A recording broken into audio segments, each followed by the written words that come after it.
FPL Game Week 23. Hello and welcome to the Armband. I'm your host, Chris. Unfortunately, Kieran isn't with me this evening, but he sent through his lineup, his moves for this game week, so there's a lot to unpick there. I'm also going to be sharing my team, my potential transfers, and some difficulties I've got surrounding team selection. So solo show this evening, so bear with me, but I'll do my best to keep it entertaining. So we're going to go on to Kieran's team first. I'll give you the lowdown on what he has been up to. He's been let loose, basically.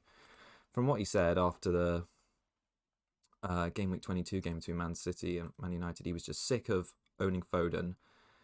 And on the Saturday night, I'm pretty sure, he sold Foden for Bruno. And as you can see here in his lineup, that's in place. He's also made another big move. He's taken out Van Dijk and brought in Chalobah for the Crystal Palace away game. He took a -4 to do it. So, in my opinion, he's gone a bit rogue, I have to say. But, like he's been saying for a few weeks now, he's got to try some different things to get out of that 2 million rut. He's got like a better bench now this week. Like Minty is fit again now. Mane is playing. And we heard from, excuse me, Moyes today that Drewsbury Hall could feature this weekend and has got a good fixture. So maybe once Kieran reacts to that news, he might consider playing him. But at the moment, Kieran's lining up with a back five, the double Arsenal defence. He's got Mukulele away against West Ham, fine. Anderson home against Brighton looks good.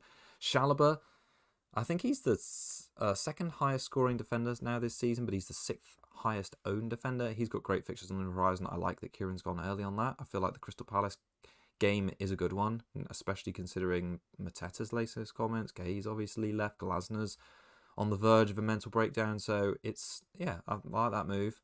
Midfield is Saka, like I mentioned, Bruno and Rodgers. I kind of feel like, for me, Bruno in this week seems a bit early. I feel like he's probably got a baseline of 3 points.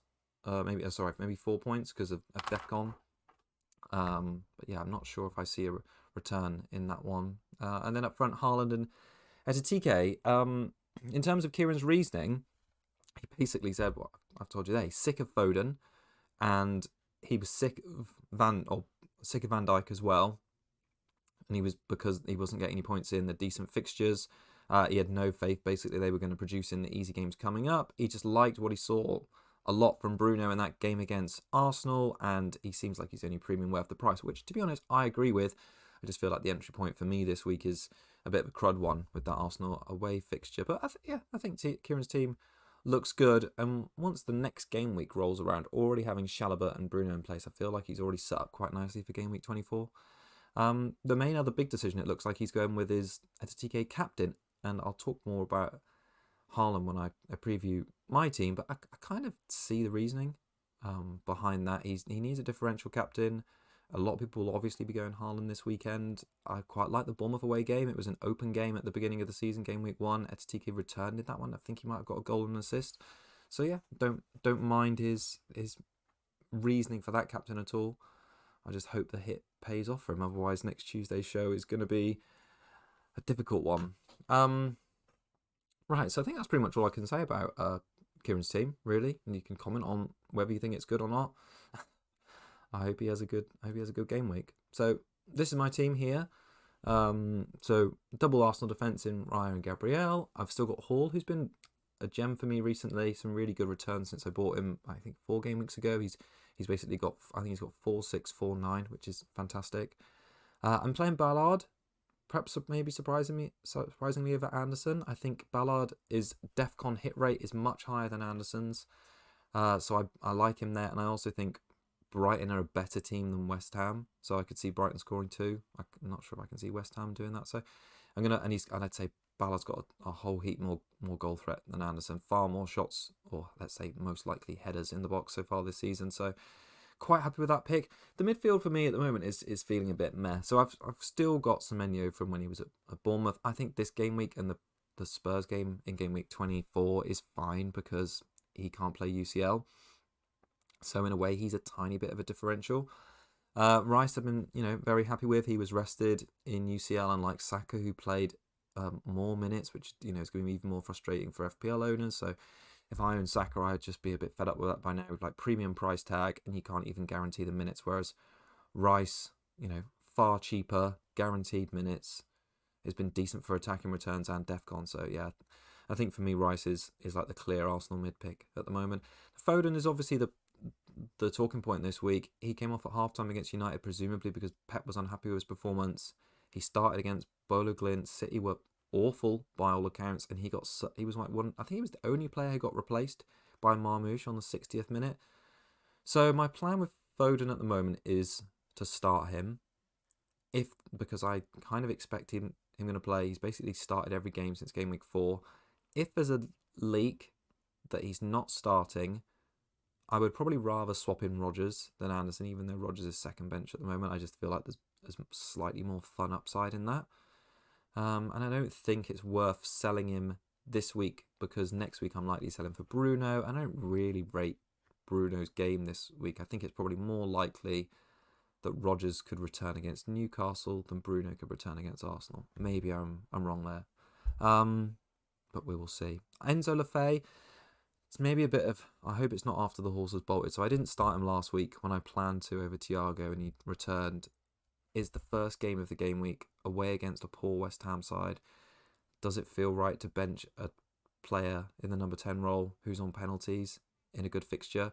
A lot of my debate this week has been who to start out of the 3 of Lefebvre, Anderson and Rodgers for basically the 11th spot in my the 10th spot, let's say, my outfield players. I feel like with Enzo Lefebvre, he's got a higher ceiling. Like Anderson, I feel like the clean sheet against Brighton is unlikely, and he hasn't been hitting DEFCON. So let's say he's probably got a 3 or 4 point, for me personally, ceiling in that game. Rodgers is either gonna just get his 2 points for his appearance. I don't know. The goal is unlikely, and bet against Newcastle away, betting against Hall. I don't like my attacker playing a defender. So Lefebvre seems like the most fun pick on paper, let's say. So that's probably why he's starting. And then up front, similar to quite a lot of teams, I think now, Haaland, TK, Thiago. I mentioned on our Tuesday show, TK has been really underwhelming. There isn't many forwards that are doing well. He is especially expensive.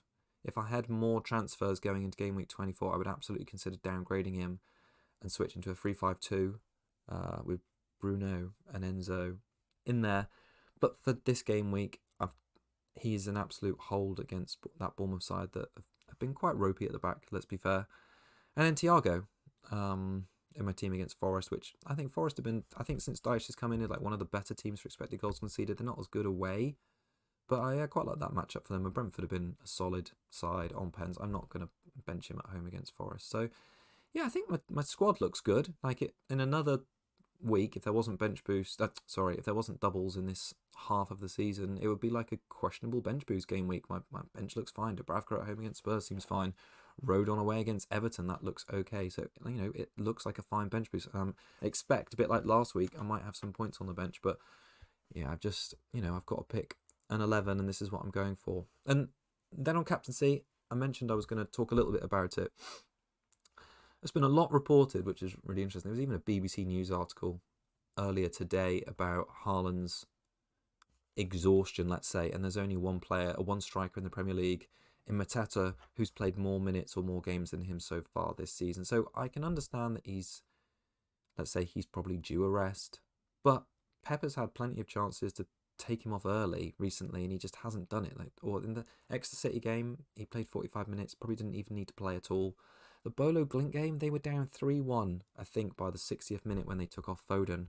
Why would he not take off Haaland then and just give, Marmoush has just come back from, Armage came on for Foden, but why not reshuffle the team and just play Marmoush up front? It just seems, I don't know. I know it's fair enough to moan about him, but then back that up by giving him a rest in other games. Like Arteta has done it with Saka.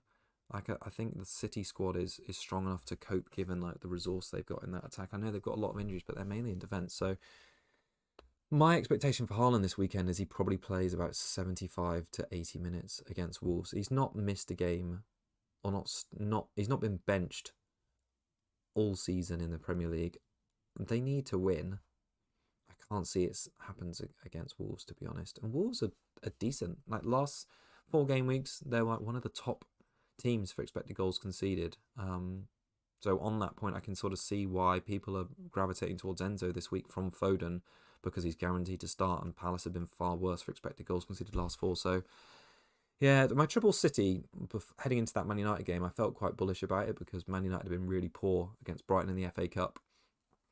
But since then, City had just on their FA Cup game come off the back of 10 goals scored.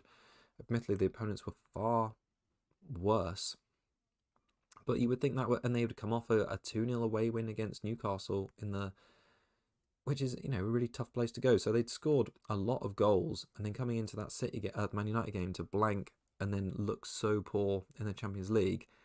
Now ahead of this Wolves game, who've improved, I don't see it's going to be a mauling.